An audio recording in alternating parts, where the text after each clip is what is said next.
Olá, coisadinhos! Gente, se vocês chegaram aqui é porque os seus documentos, as suas certidões já estão todas certinhas, sem nenhuma diferença, tá tudo retificado bonitinho ou não precisou retificar também? Ótimo, maravilha.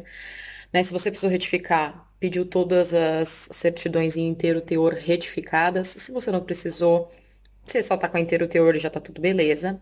E aí, galera, é aquela parte que é um alívio, porque o mais difícil já passou. Agora é um pouco mais fácil. Então, o próximo passo é você pedir para traduzir para o italiano todas as suas certidões que você tem. Então, é basicamente de você que está fazendo o requerimento, né, da cidadania, até o italiano. Então, só para a gente fazer um parâmetro fácil aqui, eu vou fazer as contas das minhas certidões, que aí vocês rebatem para vocês e vocês têm uma noção. Então, assim, só lembrando, o italiano em si, os documentos que já são em italiano, né, por exemplo, o casamento e o nascimento do meu trisavô as certidões já estão em italiano, então não preciso traduzir, tá? Só para fazer esse parênteses. Então, resumindo, meu nascimento, casamento da minha mãe, nascimento, casamento da minha avó, nascimento, casamento, óbito do meu bisavô, certidão de óbito do meu trisavô, que também foi aqui no Brasil, mais a CNN. Então tinha 10 documentos para fazer essa tradução para o italiano, do português para o italiano. Lembrando que a tradução também sempre tem que ser por um tradutor juramentado. Vou deixar o site aqui depois, que tem uma lista lá de tradutores juramentados que são regulamentados, que estão tudo certinho, tá? E aí, entenderem um pouquinho. Na verdade, a tradução juramentada, ela é cobrada por caracteres, né? Por número de letras.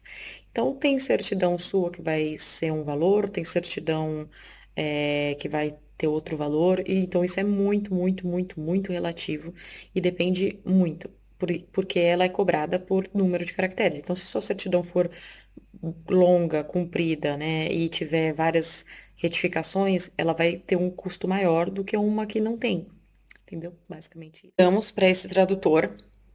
E foi rápido até, acho que ele pediu uns 5 dias, se eu não me engano, para traduzir.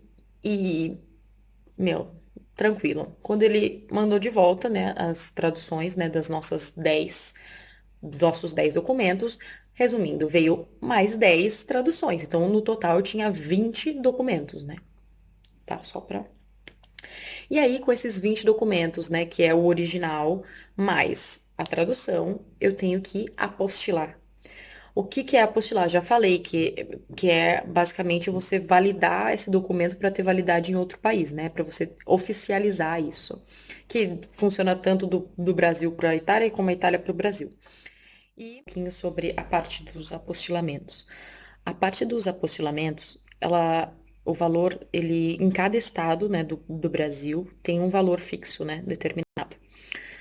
E, teoricamente, você pode. Eu moro em São Paulo, por exemplo, e quero fazer o apostilamento em Brasília, porque lá é mais barato do que o valor de São Paulo.